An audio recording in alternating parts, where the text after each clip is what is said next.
Chers amis internautes, bonjour. Nous nous retrouvons pour cette nouvelle étude. Le thème d'aujourd'hui est notre message prophétique. Pour cela, nous avons invité deux pasteurs de l'Église adventiste, Ralph Sitchum et José Boulet. Bonjour, merci, bienvenue de nous éclairer pour cette nouvelle étude. Je vais demander à José de prier pour nous. Notre Dieu, notre Père, nous reconnaissons ta grandeur, ta majesté. C'est toi qui es en mesure de permettre à tout un chacun de comprendre ta parole, de faire nôtre cette parole. Nous te demandons l'appui de ton esprit afin que cette parole puisse trouver dans nos cœurs la place qu'il faut, afin qu'elle puisse produire en nous ce changement, cette transformation. Dirige ce temps et que toute gloire te soit donnée au nom de Jésus. Amen. Amen.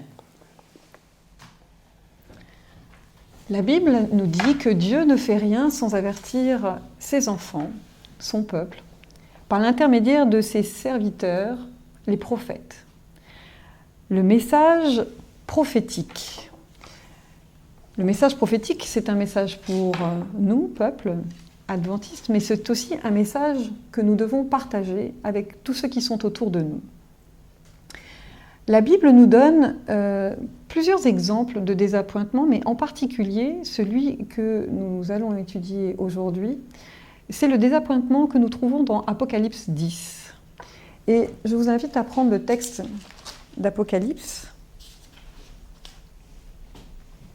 Ce texte d'Apocalypse 10, d'ailleurs, fait référence aussi au texte de Daniel 7 que nous avons vu dans les leçons précédentes, ou Daniel 12, pardon, où là on disait à Daniel de sceller le petit livre. Là maintenant, nous allons voir qu'à Jean, l'ange va donner un autre ordre.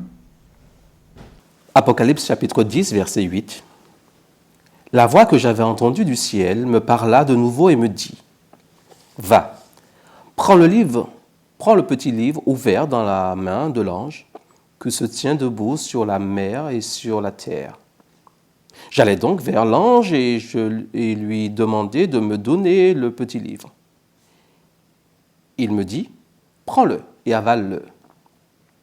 Il sera amer dans ton ventre, mais dans ta bouche, il sera doux comme du miel. Je pris le petit livre de la main de l'ange et je l'avalai. Dans ma bouche, il fut doux comme du miel. Mais quand je l'eus avalé, mon ventre fut rempli d'amertume.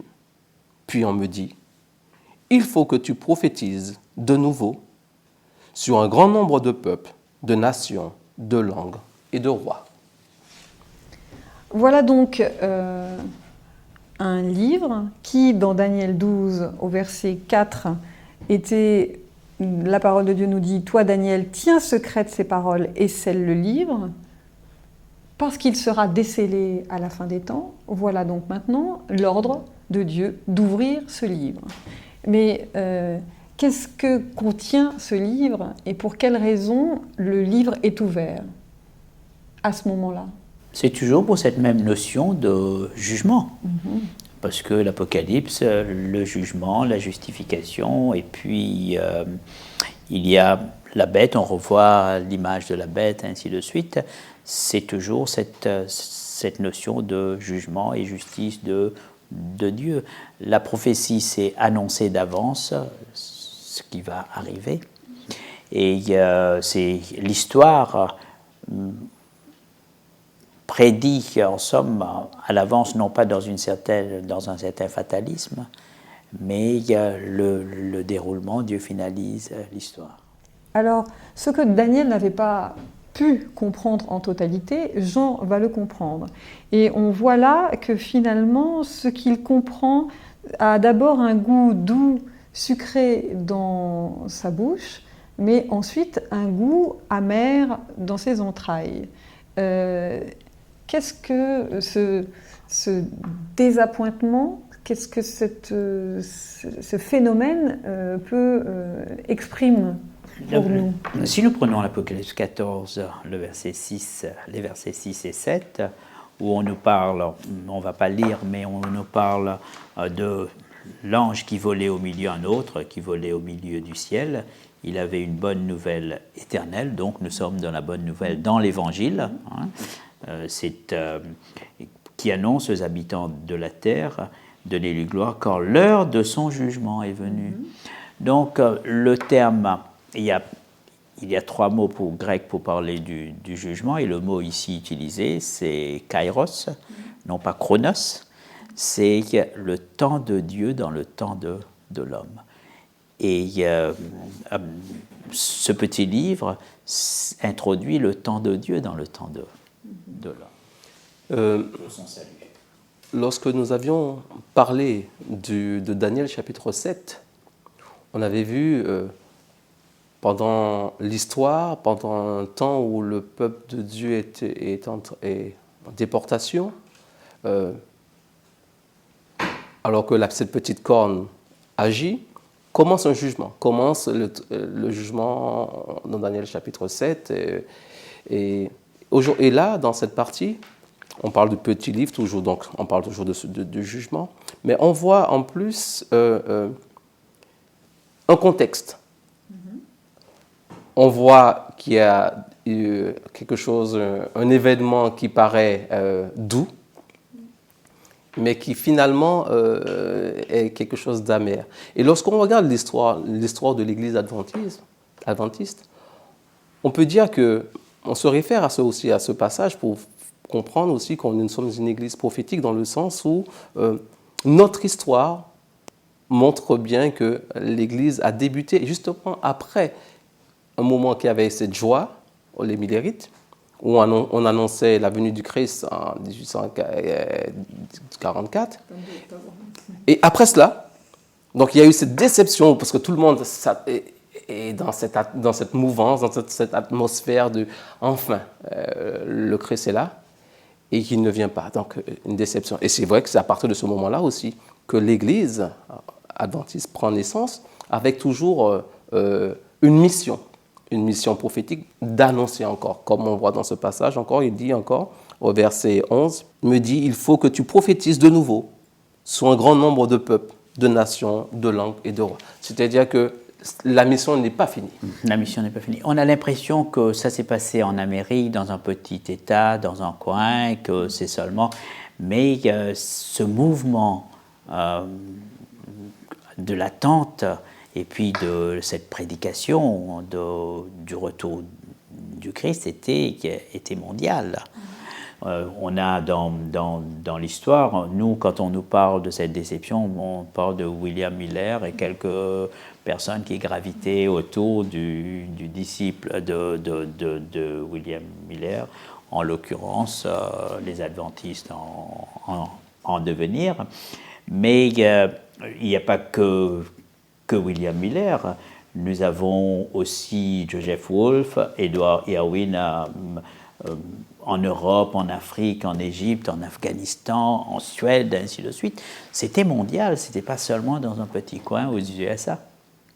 Lorsque nous lisons, et tu l'as lu tout à l'heure, ce texte d'Apocalypse 14, où nous voyons là le message du premier ange, craignez Dieu et donnez-lui gloire, nous voyons bien là aussi qu'il y a, et tu l'as dit, un jugement.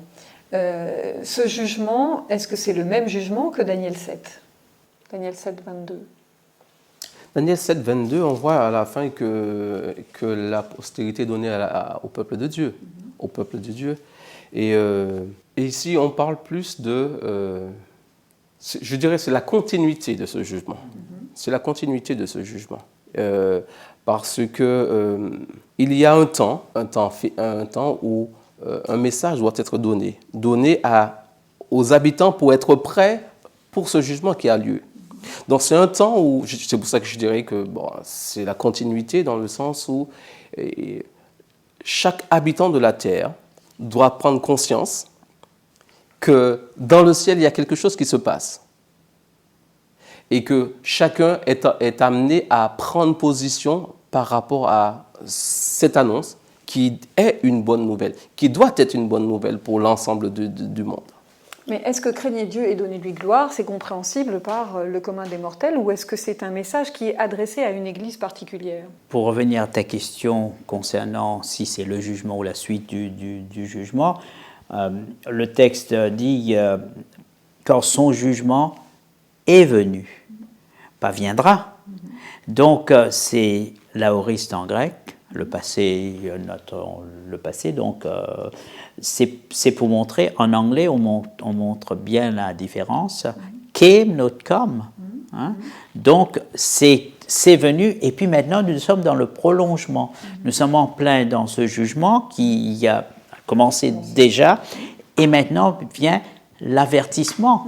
Nous vivons ce temps du grand pardon, et il faut saisir l'occasion pour, comme la trompette pour le Yom Kippour. Donc c'est un avertissement donné lorsque nous voyons le message, en l'occurrence du 2e et 3e, qui c'est un message de bonne nouvelle et de mise en garde et d'invitation aussi à une repentance, à une reconnaissance, et puis de faire appel à Dieu pour sa justice. Ça sonne quand même comme un avertissement. Craignez Dieu et donnez-lui gloire. La porte de la grâce n'est pas encore fermée. Il est encore temps de donner vos vies à Dieu, véritablement. Craignez Dieu. Ça sonne toujours un peu comme la crainte. Ce n'est pas forcément ce que nous pensons, un sentiment que nous trouvons normal vis-à-vis de Dieu. Nous craignons Dieu. Est-ce que nous aurions peur de Dieu? Ou est-ce que plutôt craindre Dieu, c'est le respecter, l'honorer, le reconnaître?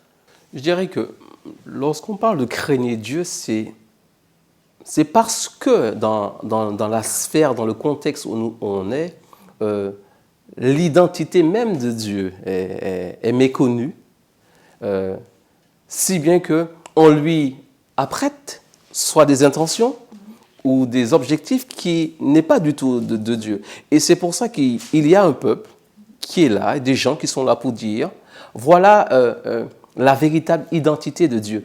C'est comme Jésus était sur cette terre, il est venu montrer qui est Dieu, montrer que, contrairement à ce qu'on croyait, qu'un Dieu tyrannique, non, c'est un Dieu aimant. Ce peuple qui dit de craindre Dieu, c'est de reconnaître, en train de dire au monde, reconnaissez le caractère d'amour de ce Dieu. Donc, en train de dire au monde, positionnez-vous du côté de ce Dieu, parce que, qu'on le veuille ou pas, le jugement a commencé et ce jugement a une finalité. Donc c'est un message d'amour en train de dire, Dieu veut vous sauver, veut que vous ne soyez pas perdus.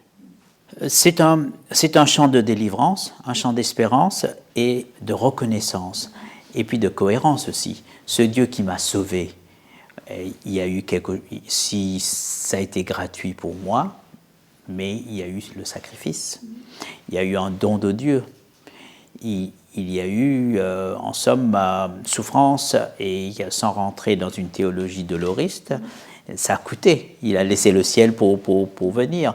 Le salut gratuit n'a pas été, en somme, une partie de plaisir pour Jésus. Quand l'Évangile nous dit « il durcit son visage pour aller à Jérusalem », le côté humain, il savait ce qu'il allait, il allait souffrir, endurer. Et si maintenant j'accepte la grâce, et puis pour vivre, continuer par vivre dans le péché, à ce moment-là, je ne veux pas prendre ce Dieu au sérieux, je ne veux pas respecter ce Dieu qui m'a délivré, et qui, en somme, m'a porté cette bonne nouvelle. Et Apocalypse 14 ne met pas en opposition la loi et la grâce. L'Apocalypse 14 donne une certaine cohérence entre « tu es sauvé, maintenant tu ne peux plus vivre n'importe comment ». Et aussi, lorsqu'on dit « craignez Dieu et donnez-lui gloire », on pourra dire « craignez Dieu en lui donnant gloire ». Donc, on ne parle pas de peur. Justement, la crainte que j'ai de ce Dieu, qui n'est pas une peur, se vérifie par le fait que je lui donne gloire. Donc, je peux donner gloire à quelqu'un que j'ai rencontré. à quelqu'un que je connais, quelqu'un qui m'a prouvé son caractère. Donc à ce moment-là, ça devient quelque chose c'est une adoration parce que j'ai rencontré quelqu'un. Donc, craindre Dieu, dans ce sens, c'est pas dans le sens de la peur, dans la crainte de la peur, non, mais c'est dans le sens de l'obéissance, de la cohérence, de l'adoration. Voilà. Et puis aussi, il y a l'éthique de responsabilité face à comment mépriser un si grand salut. Face à ce grand salut, il y a un comportement à avoir. Ce salut maintenant, Paul dit en somme, il y a, pour ne pas compliquer, nous sommes dans la loi, non pas sous la loi. Mais finalement, Paul nous dit aussi en Romains 8, verset 1, qu'il n'y a plus de condamnation pour ceux qui sont en Jésus-Christ. Alors, ça veut dire qu'il n'y a plus de jugement pour ceux qui sont en Jésus-Christ, ou est-ce qu'on comprend ça différemment ? Plus de condamnation pour ceux qui ont accepté Jésus comme leur sauveur, parce que ils ont été justifiés, non pas à partir de cette notion de balance de leurs œuvres, bonnes ou mauvaises, mais de ce que Christ a fait. Pour compléter un peu ce que Ralph est en train de dire, il n'y a pas de jugement dans le sens où, dans l'œuvre de Dieu, dans ce qu'il a accompli pour l'homme, pour que l'homme soit sauvé, il a fait en sorte que l'homme ne manque de rien, l'homme ne fait qu'accepter ce don. Il n'a pas demandé la participation de l'homme pour sauver l'homme. C'est-à-dire qu'au travers de ce message, il nous montre toute la grandeur, la bonté, la générosité, la miséricorde de Dieu. Lorsqu'on prend conscience de cela, c'est pour que nous puissions finalement le craindre, l'aimer. Donc, on ne passe pas... Dieu a une finalité pour ce monde, parce que le mal ne peut pas perdurer. Et il y a ce peuple qui est en train de dire au monde, remontrer au monde l'identité de ce Dieu. Qui est ce Dieu ? Bien sûr, ce sera un message à la fois audible, en parlant d'eux, mais ce sera aussi un message vécu pour donner sens à qui est ce Dieu. Oui, finalement, cette instruction du jugement qui se fait devant des auditeurs qui ne connaissent pas Dieu va leur permettre de comprendre qui il est. Et finalement, craignez Dieu et donnez-lui gloire, c'est aussi ce que nous devons aujourd'hui sur toute la surface de la terre, crier. Et donc c'est là notre message prophétique, c'est là notre mission. Donner gloire, c'est donner du poids, rendre crédible. Et c'est le même terme employé dans Exode, honore ton père et ta mère, rends crédible tes parents. Donc là, c'est dans le comportement, c'est dans cette cohérence pour que nous puissions rendre Dieu crédible. Ce Dieu qui nous a sauvés, il faut le rendre crédible dans le vécu du quotidien. Mais alors nous qui avons connaissance de ce message des trois anges, et de cette perspective du jugement final, comment est-ce que nous vivons notre quotidien ? Est-ce que ça change quelque chose dans nos vies ? Est-ce que nous prenons conscience de cette mission ? Est-ce que nous l'appliquons ? Et au-delà de la prophétie, est-ce que nous la vivons ? Il y a maintenant, face à Dieu nous sauve, Dieu nous prend là où nous sommes et il ne nous laisse pas là où nous sommes. Dieu traite le problème du péché et puis il demande à l'homme de sortir de l'esclavage. Et puis, c'est en somme, on ne peut pas avoir saisi cette justice de Dieu et être injuste face aux autres, le pardon réciproque, ainsi de suite, et puis le vécu. Dieu fait un lien, en somme, entre ce qu'il nous accorde et ce que nous devons accorder aux autres. si je comprends bien, Dieu nous accorde ce pardon lorsque nous le lui réclamons. Cette justice de Christ nous est donnée, elle nous est offerte, puisque le sacrifice de Christ est un cadeau gratuit pour l'humanité, et en particulier pour ceux qui sont en Jésus-Christ et qui l'ont accepté, mais elle est aussi pour les autres. Et donc, dans nos vies, nous devons aussi témoigner de cette justice pour leur donner envie, finalement, d'accepter aussi Christ comme sauveur. Mais nous avons, dans ce que tu disais, finalement, une part à faire. Nous ne pouvons pas demander pardon inlassablement et continuer à pécher. Il va bien falloir qu'à un moment donné, quelque chose se passe et que nous collaborions avec Dieu pour être libérés de ce péché. Déjà, pour la première partie, par rapport à la question précédente, lorsqu'on considère un Dieu qui aime et qui mandate, je pourrais dire, des gens à pouvoir témoigner de lui, parce que dans tout cela, il veut sauver. Il veut que personne ne périsse. Même quand ce peuple qui est censé donner ce message ne le ferait pas. Cela ne change pas la donne dans le sens que Dieu veut sauver. Alors, on peut être acteur prenant dans la mission, mais même si on ne le fait pas, Dieu est en train de dire que les pierres crieront. Alors c'est pour cela que lorsque c'est déjà plus crédible de pouvoir dire et le vivre, montrer que ce que nous annonçons est une réalité parce que ce Dieu le réalise en nous. Donc ça donne plus de crédibilité déjà à ce que nous disons. Mais je voudrais aussi dire que même si on aurait pu dire que finalement le jugement dépend de nous, non. C'est-à-dire que nous ne le voulions pas, à un moment a commencé un jugement. Et ce Dieu qui se tient là est juste, et dans sa justice, il veut sauver quiconque croit.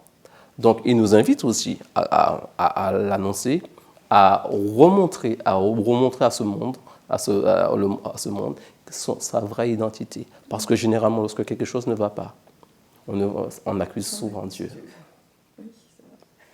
Mais est-ce que Dieu a besoin de nous ?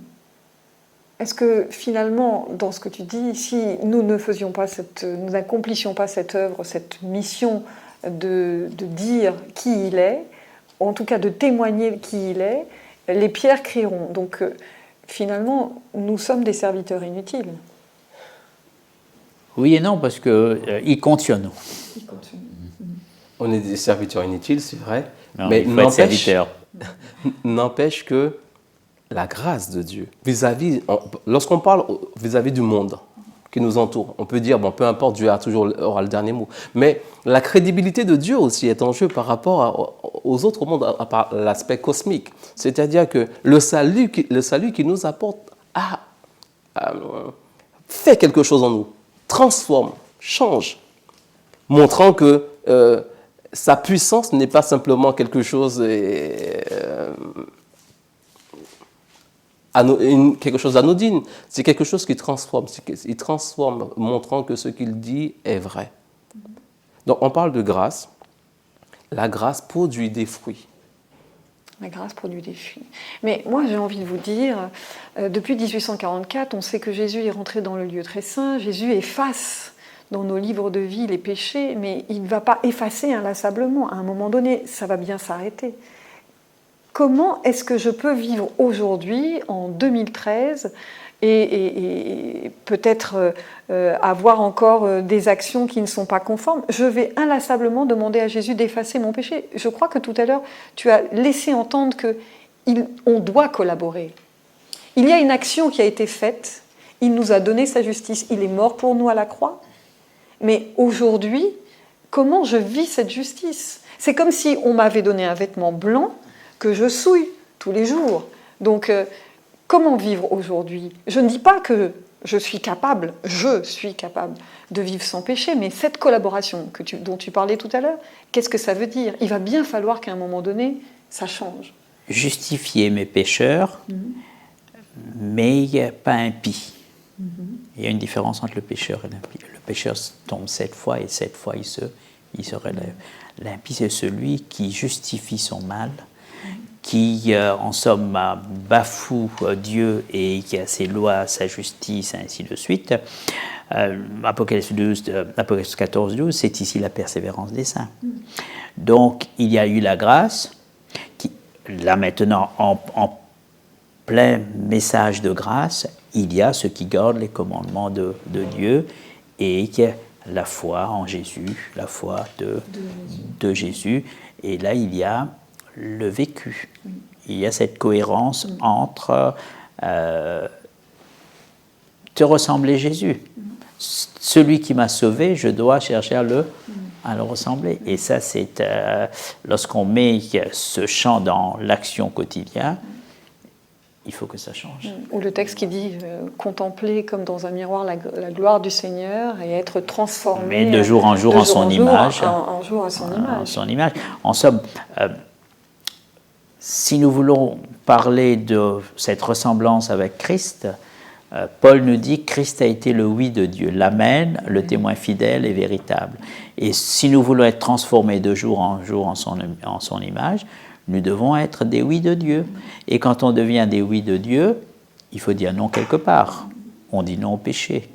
Même si justifier mes pécheurs, dans mon humanité, mon premier réflexe, c'est de l'enfant de Dieu, c'est de dire non au péché.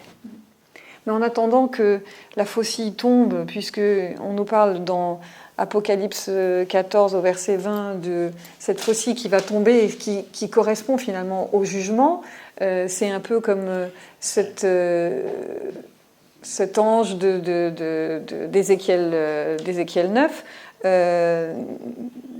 Nous devons nous installer dans la persévérance, c'est-à-dire qu'on doit soupirer et gémir sans cesse après ce retour de Christ en restant fidèle autant que peut l'être l'homme qui par nature est pécheur.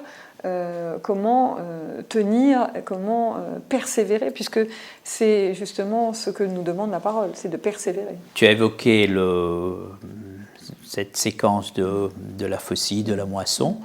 Il y a aussi l'autre image de vendange. Oui, bien sûr. Donc il y a là la moisson pour les grains que Dieu va garder, et puis vendange de la colère de Dieu. Qui parle de vendange dans la Bible, c'est toujours vendange de la colère de Dieu. Donc là, nous sommes à cheval entre la moisson et la vendange, et l'Apocalypse 14, justement, donne un avertissement à ceux qui vont être vendangés par Dieu s'il n'y a pas de changement de donne. Et c'est là le message d'Apocalypse 14, d'avertissement, de bonnes nouvelles pour ceux qui vont être du côté de la moisson, et l'avertissement pour ceux qui ont encore la possibilité de faire leur choix. Oui, parce qu'on a dit, la porte de la grâce est encore ouverte, mais c'est aussi le message d'Apocalypse 10, parce que la moisson, c'est ce qui est doux dans la bouche, et la vendange, c'est ce qui est amer, puisque ça correspond finalement à cette sentence le vin de la colère qui est le vin de la colère de Dieu. Alors, adorer qui ? Celui qui a créé le ciel, la terre, la mer, les sources d'eau, le seul qui mérite d'être adoré, notre Dieu. Comment ? Avec persévérance, parce qu'on ne sait ni le jour ni l'heure, mais il faut prendre garde, parce qu'il a dit qu'il viendra, et ce qu'il dit, il le fait. Et puis savoir que le temps dans lequel nous vivons est un temps solennel. J'ai envie de dire que c'est la fin de la fin des temps, que Jésus revient bientôt. Alors continuons, parce que l'étude de la parole, la persévérance dans l'étude de la parole, c'est le meilleur moyen de savoir et de reconnaître quand Jésus sera bientôt parmi nous. À très bientôt. Au revoir.